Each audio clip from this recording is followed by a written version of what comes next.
Olá, graça e paz, tudo bem com você? Espero que sim. Estamos nos dirigindo para o 28º dia deste grande propósito em orações. 60 dias para recomeçar. Um plano, um propósito de 60 dias projetado para ajudar você a começar. Melhor dizendo, recomeçar seu relacionamento com Jesus. Você fará 3 coisas todos os dias: encontrar-se com Jesus através dos evangelhos, ler nas epístolas como seus seguidores viviam a sua mensagem e aumentará a sua intimidade com Ele através da oração. E mais uma vez eu venho aqui ratificar a necessidade, a obrigatoriedade de você estar com a sua Bíblia na mão, bem como um caderno e uma caneta, e que esteja no seu local secreto de oração. Assim você estará conectado à mensagem que nós vamos trazer hoje para a sua vida. Não acha que fazer propósito em troca de favores com Deus que irá mudar a sua vida? Primeiro temos que nos reencontrar, recomeçar o nosso relacionamento com Jesus. Para a honra e a glória do Senhor, a minha irmã Fabíola Ribeiro está me ajudando na leitura dos livros. E eu trago hoje o livro de Lucas, capítulo 9 e 10, e 2 de Timóteo, capítulo 1 e 2.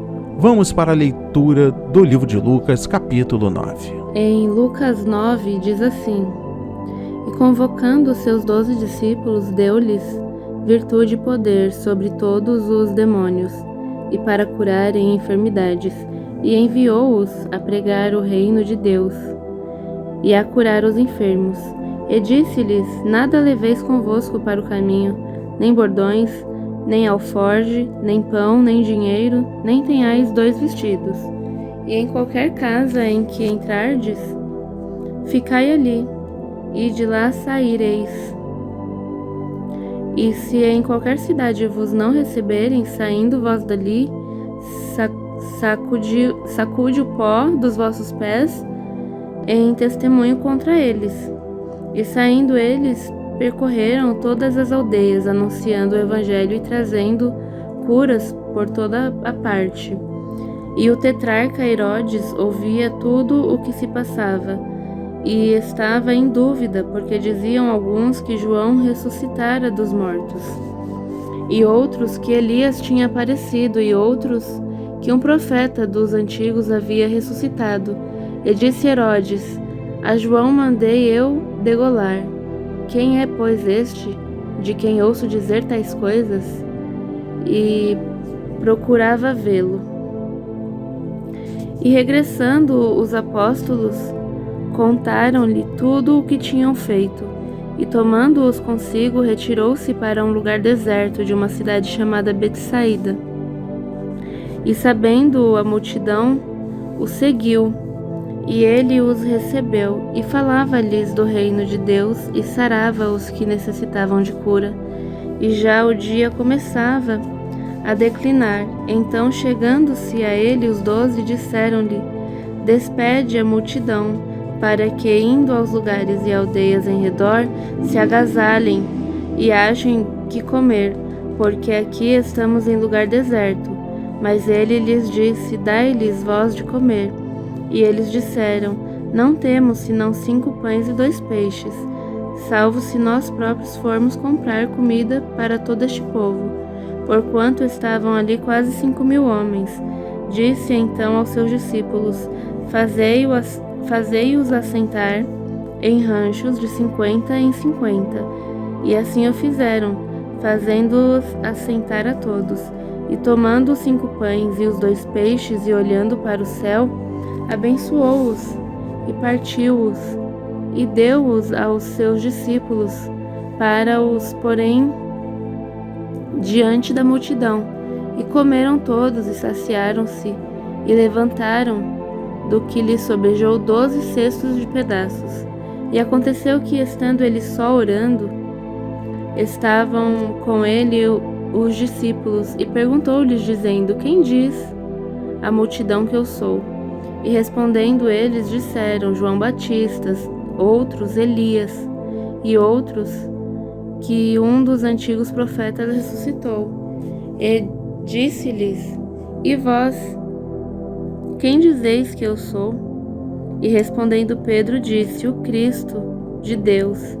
E admoestando-os, mandou que a ninguém referissem isso, dizendo: É necessário que o Filho do Homem padeça muitas coisas, e seja rejeitado dos anciãos e dos escribas, e seja morto, e ressuscite ao terceiro dia.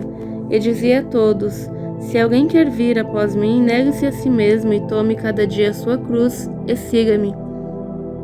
Porque qualquer que quiser salvar a sua vida, perdê-la-á, mas qualquer que, por amor de mim, perder a sua vida, a salvará. Porque que aproveita o homem granjear o mundo todo, perdendo-se ou prejudicando-se a si mesmo? Porque qualquer que de mim e das minhas palavras se envergonhar, dele se envergonhará o Filho do Homem, quando vier na sua glória, e na do Pai e dos santos anjos. E em verdade vos digo que dos que aqui estão, alguns há que não provarão a morte até que vejam o reino de Deus. E aconteceu que quase 8 dias depois dessas palavras, tomou consigo a Pedro, a João e a Tiago, e subiu ao monte a orar. E estando ele orando, transfigurou-se a aparência do seu rosto, e o seu vestido ficou branco e muito resplandecente. E eis que estavam falando com ele 2 varões, que eram Moisés e Elias, os quais apareceram com glória, e falavam da sua morte, a qual havia de cumprir-se em Jerusalém. E Pedro e os que estavam com ele estavam carregados de sono, e quando despertaram, viram a sua glória e aqueles 2 varões que estavam com ele. E aconteceu que quando aqueles se apartaram dele, disse Pedro a Jesus: Mestre, bom é que nós estejamos aqui e façamos 3 tendas, uma para ti, uma para Moisés e uma para Elias, não sabendo o que dizia. E dizendo ele isto, veio uma nuvem que os cobriu com a sua sombra. E entrando eles na nuvem, temeram. E saiu da nuvem uma voz que dizia: Este é o meu amado filho, a ele ouvi. E tendo soado aquela voz, Jesus foi achado só, e eles calaram-se, e por aqueles dias não contaram a ninguém nada do que tinham visto. E aconteceu no dia seguinte que, descendo eles do monte, lhes saiu ao encontro uma grande multidão. E eis que um homem da multidão clamou, dizendo: Mestre, peço-te que olhes para meu filho, porque é o único que eu tenho. Eis que um espírito o toma e de repente clama, e o despedaça até espumar, e só o larga depois de o ter quebrantado. E roguei aos teus discípulos que o expulsassem, e não puderam. E Jesus respondendo disse: Ó geração incrédula e perversa, até quando estarei ainda convosco e vos sofrerei? Traze-me cá o teu filho. E quando vinha chegando, o demônio o derribou e convulsionou. Porém Jesus repreendeu o espírito imundo e curou o menino, e o entregou a seu pai. E todos pasmavam da majestade de Deus, e maravilhando-se todos de todas as coisas que Jesus fazia, disse aos seus discípulos: Ponde vós essas palavras em vossos ouvidos, porque o Filho do Homem será entregue nas mãos dos homens. Mas eles não entendiam esta palavra, que lhes era encoberta, para que a não compreendessem, e temiam interrogá-lo acerca desta palavra. E suscitou-se entre eles uma discussão sobre qual deles seria o maior. Mas Jesus, vendo o pensamento de seus corações, tomou um menino, pô-lo junto a si, e disse-lhes: Qualquer que receber este menino em meu nome, recebe a mim, e qualquer que recebe a mim, recebe o que me enviou. Porque aquele que entre vós todos for o menor, esse mesmo é grande. E respondendo João disse: Mestre, vimos um que em teu nome expulsava os demônios, e lhe o proibimos, porque não te segue conosco. E Jesus lhes disse: Não o proibais, porque quem não é contra nós é por nós. E aconteceu que, completando-se os dias para a sua assunção, manifestou o firme propósito de ir a Jerusalém e mandou mensageiros diante da sua face. E indo eles, entraram numa aldeia de samaritanos para lhe prepararem pousada. Mas não o receberam, porque o seu aspecto era como de quem ia a Jerusalém.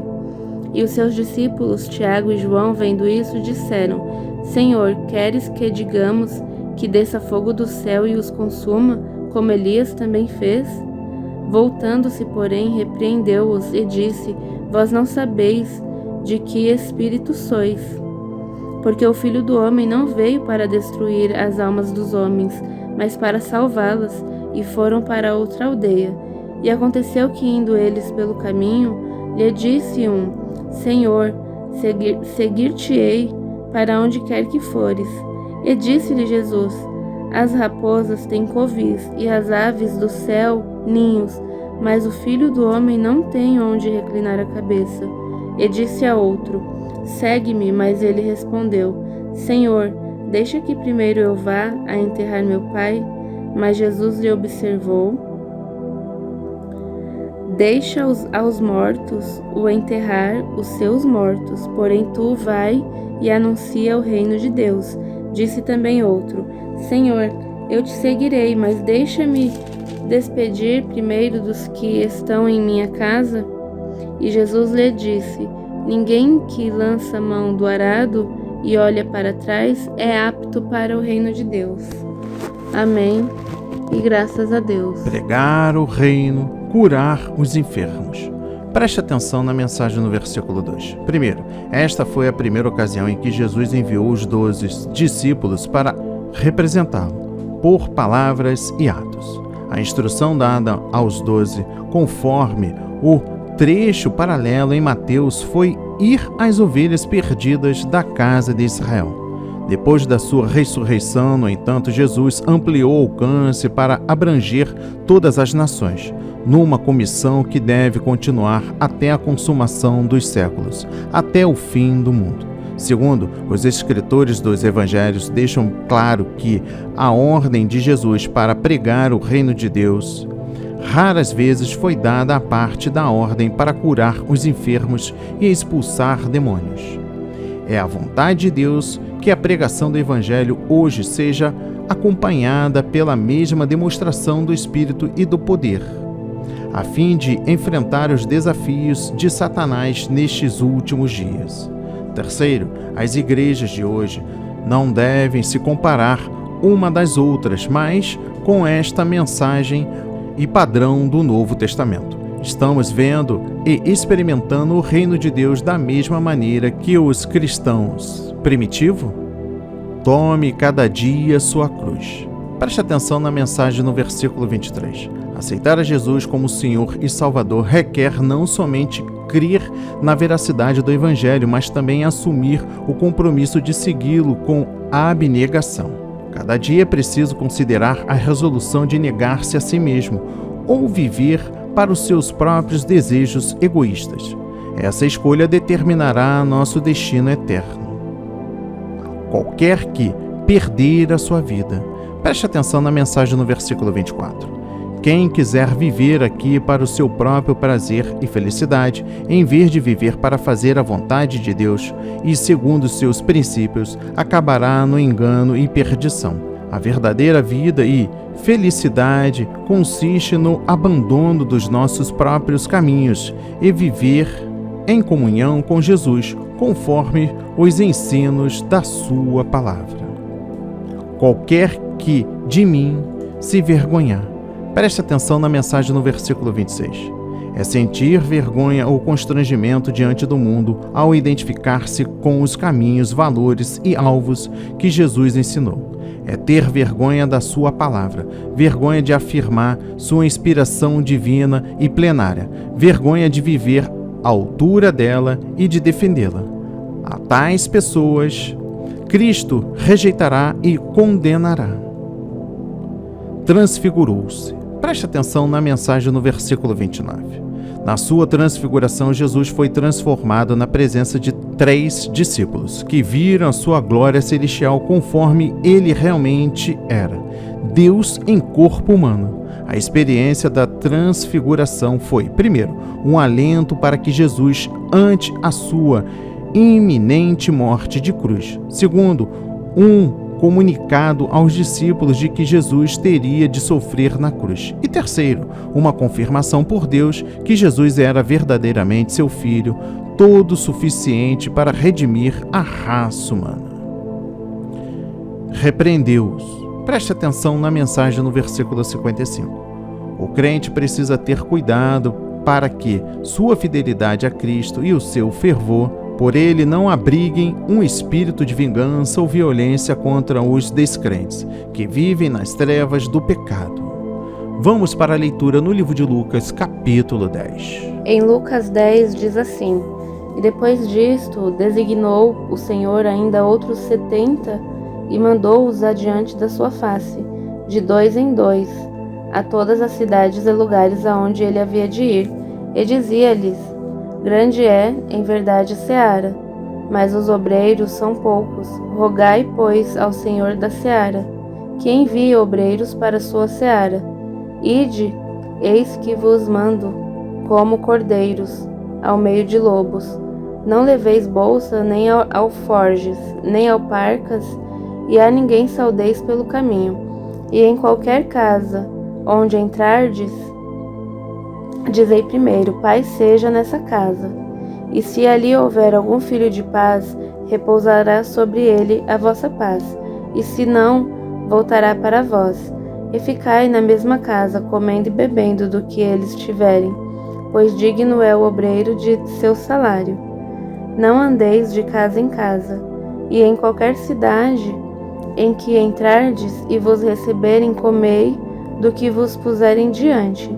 E curai os enfermos que nela houver, e dizei-lhes: é chegado a vós o reino de Deus.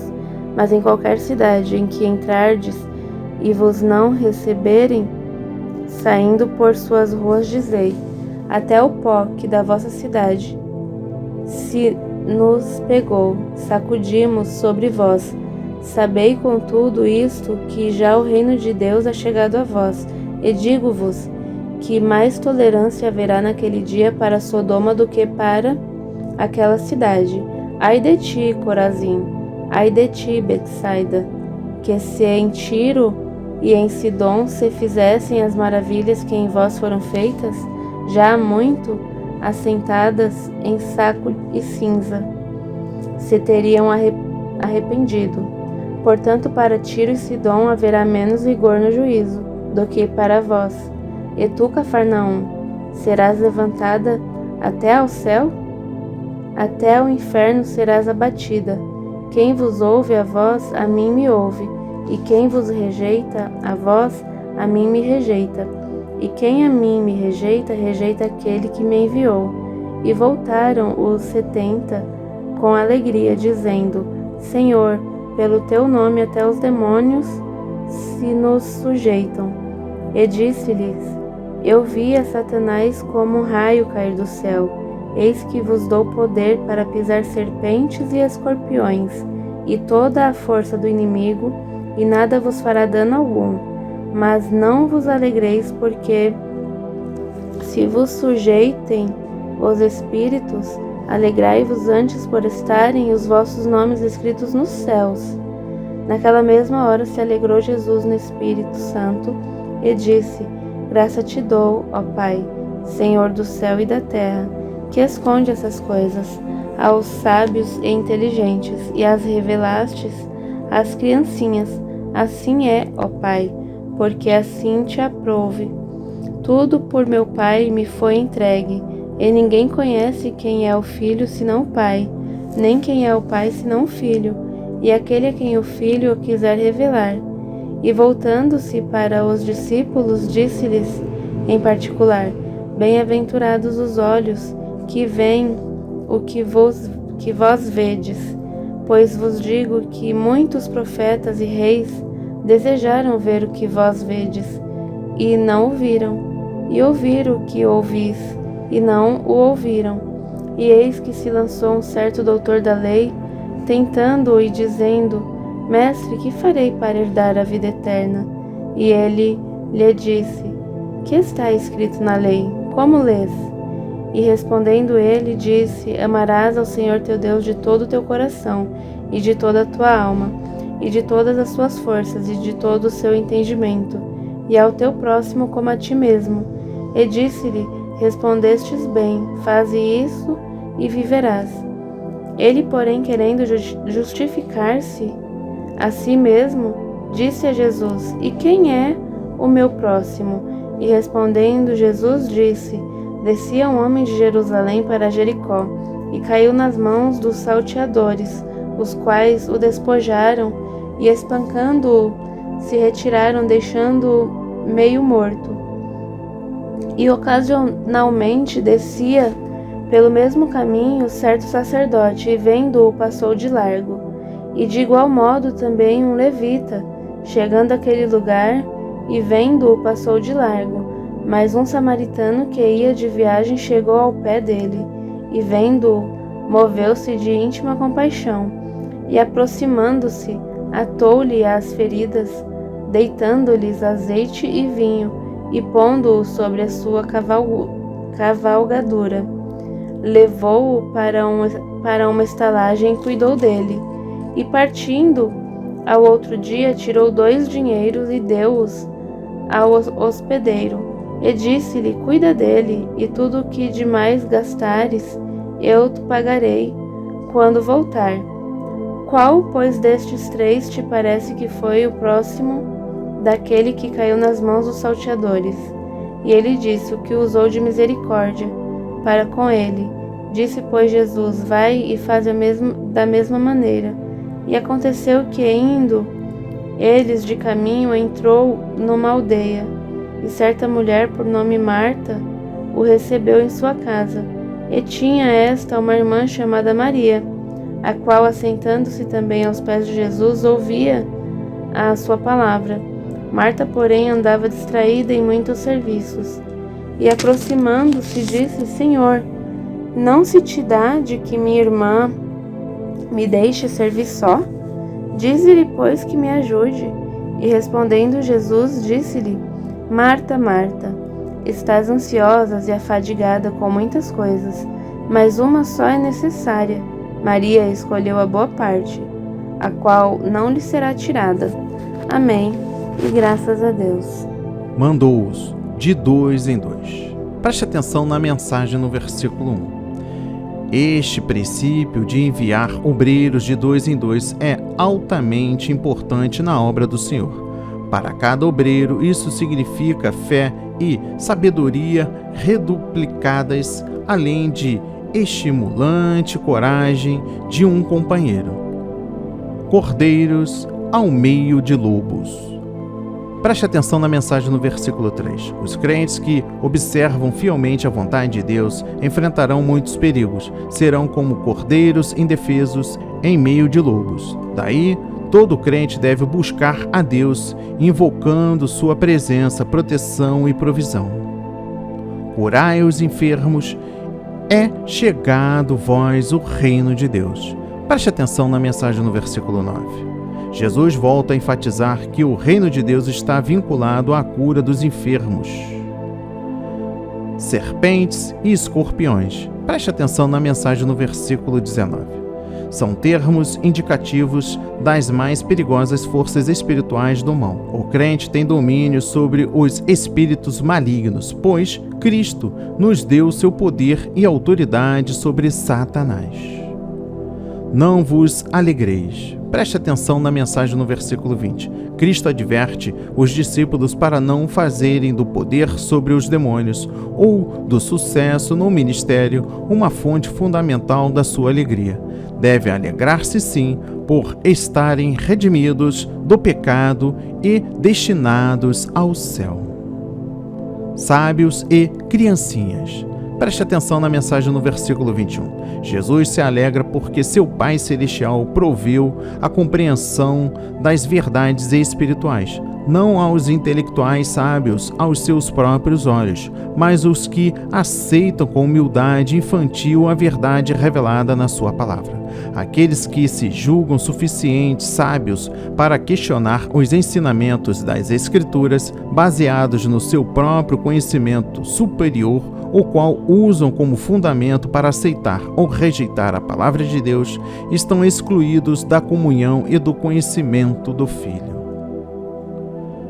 A parábola do bom samaritano. Preste atenção na mensagem no versículo 30. A parábola do bom samaritano destaca a verdade de que compaixão e cuidado são coisas intrínsecas à fé salvadora e à obediência a Cristo. Amar a Deus deve ser também amar ao próximo. Primeiro, a vida e a graça que Cristo transmite aos que aceitam produzem amor, misericórdia e compaixão pelos necessitados e aflitos. Este amor é um dom da graça de Deus através de Cristo. O crente tem a responsabilidade de viver à altura do amor do Espírito Santo, tendo dentro dele um coração não endurecido. Segundo, quem afirma ser cristão, mas tem um coração insensível diante do sofrimento e da necessidade dos outros, demonstra cabalmente que não tem em si a vida eterna. Uma só é necessária. Preste atenção na mensagem no versículo 42. Embora o serviço ativo e prático do crente para Deus seja primordial e bom, nossa tarefa primeira e mais importante é o amor e a devoção que se expressam na adoração e oração tranquilas em comunhão com o Senhor.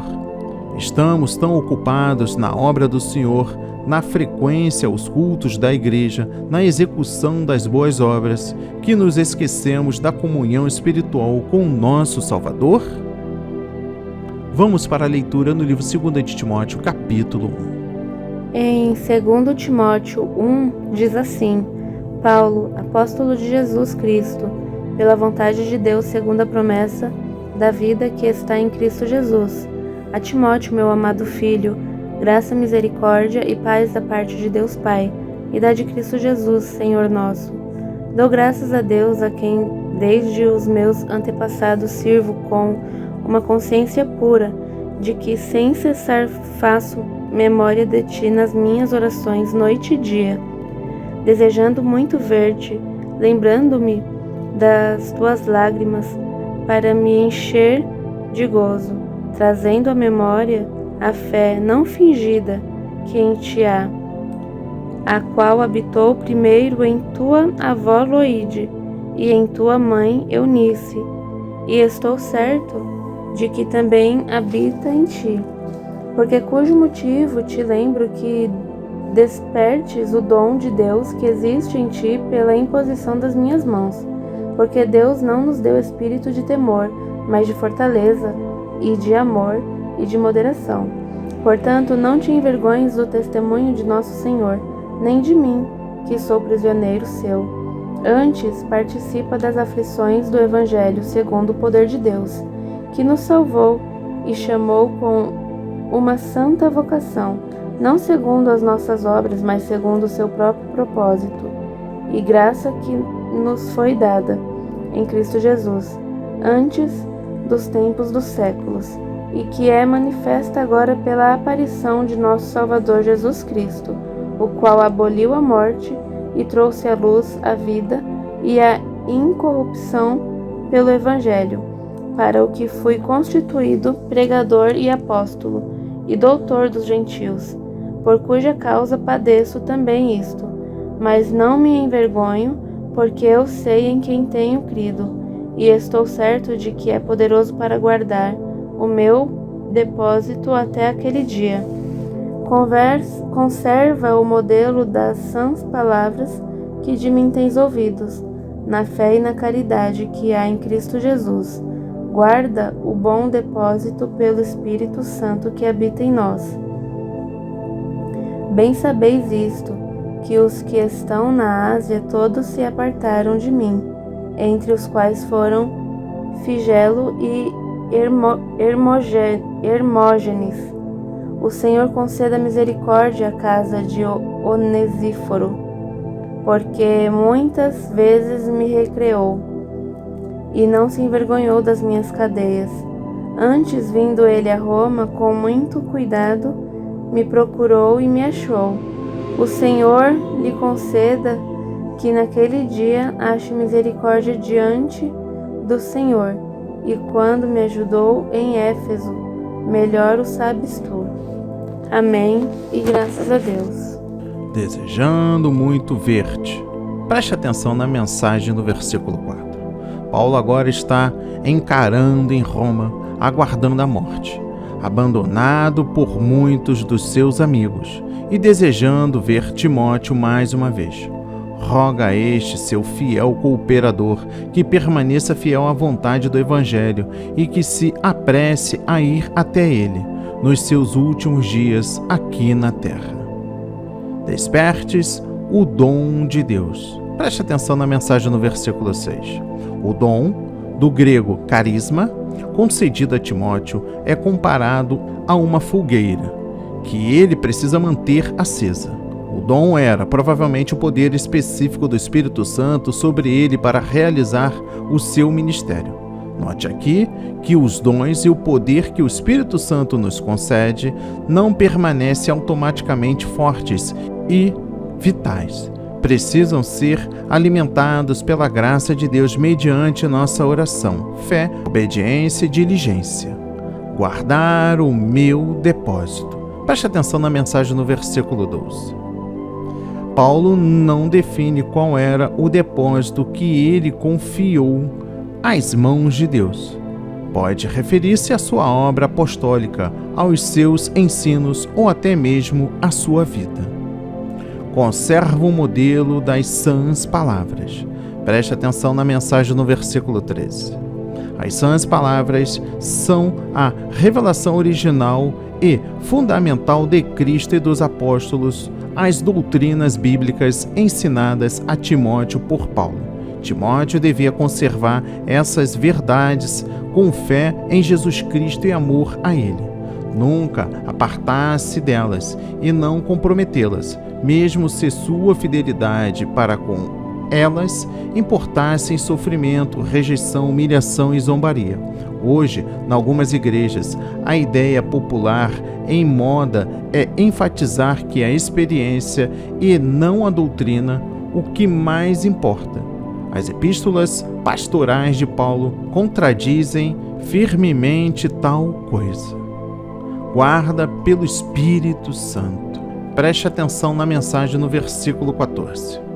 O pastor deve guardar e defender o evangelho que lhe foi confiado em tempos como os atuais em que muitos se apartam da fé do Novo Testamento. Primeiro deve defendê-lo contra ataques e ajudar a igreja a não ceder à tentação de afastar-se da verdade. Esse dever é essencial para garantir a salvação a si mesmo e aos que estão sob seus cuidados. Segundo, a guarda do depósito da fé deve ser feita com a ajuda do Espírito Santo. Foi ele quem inspirou as verdades infalíveis das Escrituras, e é ele o grande guia e defensor da verdade.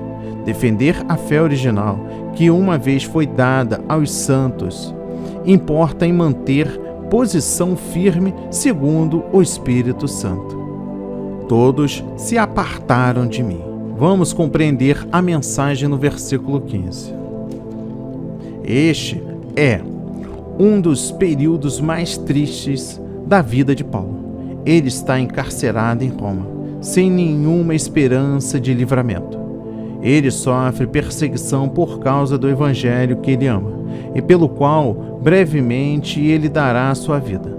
Além disso, ele está sofrendo um terrível abandono pessoal e também do seu evangelho, pelos irmãos do leste que o leva a declarar que todos da Ásia o abandonaram. Primeiro, mesmo assim, no meio dessa provação terrível de sofrimento e de apostasia, Paulo mantém sua fé em Deus, tem certeza de que Cristo preservará o verdadeiro evangelho e o ministério realizado pelo próprio apóstolo, e que sempre haverá homens tais como Timóteo que o guardarão e o proclamarão, e que, quando ele morrer, o Senhor o levará em segurança para o seu reino celestial. Segundo, essa triste situação de Paulo será a experiência de muitos dos fiéis nos últimos dias, antes do fim. Aqueles que forem leais ao Evangelho do Novo Testamento sofrerão tristeza semelhante ao verem muitos abandonarem a verdadeira fé bíblica e ao perceberem que seu ministério é rejeitado por muitos, que procuram se alinhar com o espírito predominante desta era má. Assim como aconteceu com Paulo, o verdadeiro Filho de Deus, que se mantém fiel ao Evangelho do Novo Testamento, será abandonado e repudiado por muitos. Vamos para a leitura no livro de 2 Timóteo, capítulo 2. Em 2 Timóteo 2, diz assim: Tu, pois, meu filho, fortifica-te na graça que há em Cristo Jesus, e o que de mim, entre muitas testemunhas ouviste, confia-o a homens fiéis, que sejam idôneos para também ensinarem a outros. Sofre, pois, comigo as aflições, como bom soldado de Jesus Cristo. Ninguém que milita se embaraça com negócios desta vida, a fim de agradar aquele que o alistou para a guerra.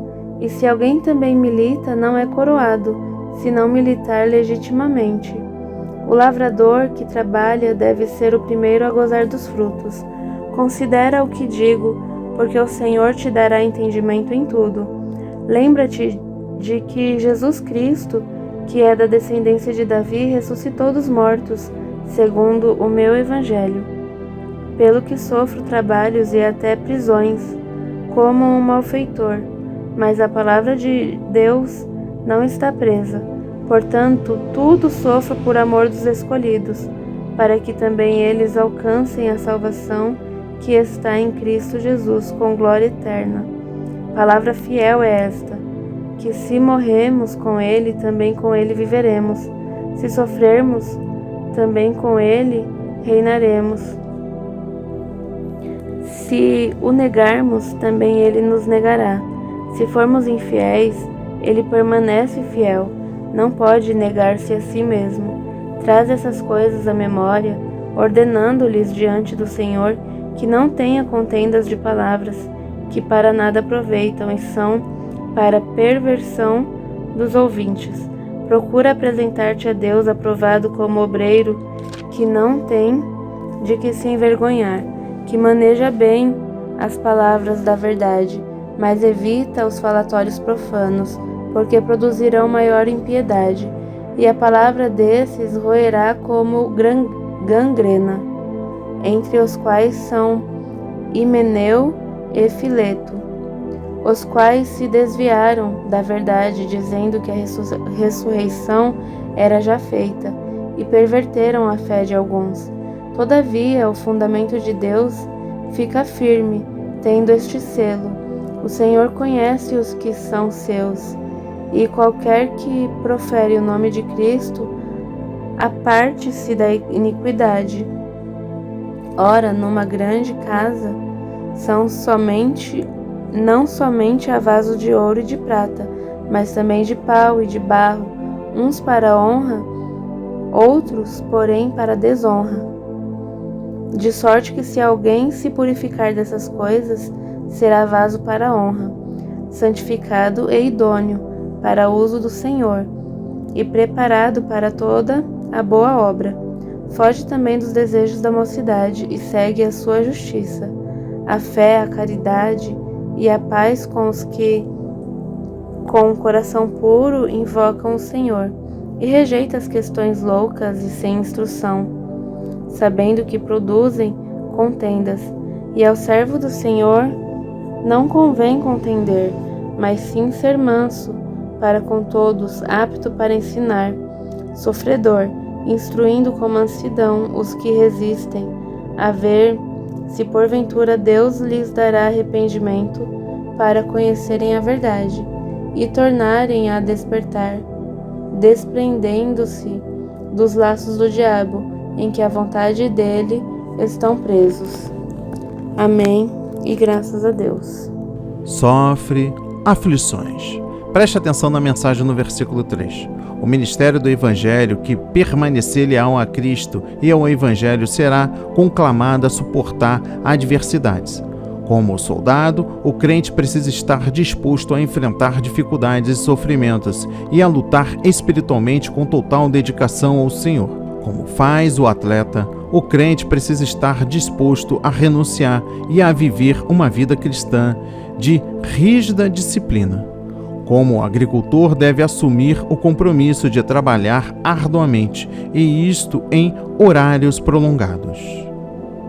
Se sofrermos, preste atenção na mensagem no versículo 12. A palavra sofrer, do grego propômeno, aqui significa suportar. Aqueles que perseverarem e permanecerem firmes na fé até o fim viverão e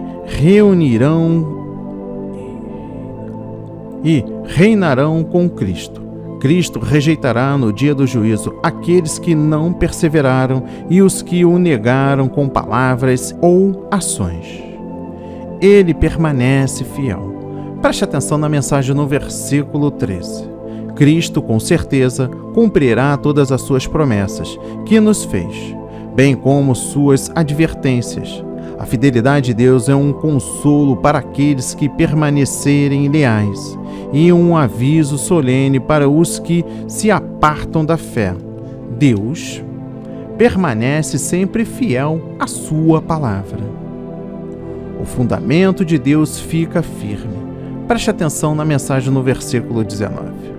Embora muitos poderão desviar-se da verdade e falsos mestres poderão fazer incursões contra a igreja, o propósito de Deus para seus seguidores fiéis não será jamais frustrado. O fundamento de Deus, isto é, a igreja verdadeira, não se destruído. Neste fundamento há um selo em que estão escritas duas verdades concernentes àqueles que permanecem à igreja de Cristo. Primeiro, Deus conhece perfeitamente aqueles que permanecem fiéis ao seu evangelho original, bem como aqueles que transigem quanto à sua verdade. Segundo, aqueles que realmente permanecem a Deus, apartam-se da iniquidade e dos falsos ensinos. E por fim, o versículo 21 destaca se purificar dessas coisas. Na igreja externa ou visível de Deus, na terra há muitos vasos. Há vasos de honra, isto é, crentes fiéis que se apartam do mal e que se mantêm leais ao verdadeiro evangelho de conformidade com a revelação bíblica, e vasos para desonra, isto é, crentes falsos que se desviam da verdade. Os fiéis que desejam ser úteis ao Mestre devem manter-se à parte de todas as religiões e de todos os supostos crentes que defendem doutrinas contrárias às Escrituras. Contato com quem ensina a doutrina antibíblica deve ser feito apenas para procurar corrigi-los, com amor, para que se arrependam e retornem à verdade. Que a palavra seja semeada no seu coração no dia de hoje, para a honra e a glória do Senhor. Este é um momento de gratidão, este é um momento de reconhecermos as nossas debilidades, carências, erros, arrependimento. Preste atenção no que tudo foi dito no dia de hoje. Ah, irmão, não deu tempo para anotar? Volte. Sempre bom ouvir a palavra de Deus. Agora lhe convido a orar junto comigo. Pai amado, bendito, perdoa as nossas ofensas, como também nós perdoamos as pessoas que nos ofenderam. Senhor, lava-me com seu sangue e perdoa-me. Peço para vasculhar, sim, te peço para vasculhar meu interior e procurar por qualquer pecado ou falta que tenha te ofendido. Este é um momento que você que está junto comigo, peça para o Senhor para revelar pecados intencionais ou não. Pensamentos, ofensas, orgulho, soberba, arrogância, altivez, aquele xingamento, aquela ofensa. Pense em tudo. Passado, se ainda está aprisionado no seu coração, é momento de você se libertar dele. Jesus, confesso a Ti o meu pecado. Senhor, decido perdoar qualquer um que tenha me ofendido. Decido não levar em consideração qualquer ofensa ou retaliar aquele que me ofendeu. Jesus, agradeço por Sua misericórdia. Por Sua graça eu andarei em amor, em verdade, em Seus ensinamentos. Toda honra e toda glória seja dada a Ti, meu Pai, em nome de Jesus. Amém e graças a Deus.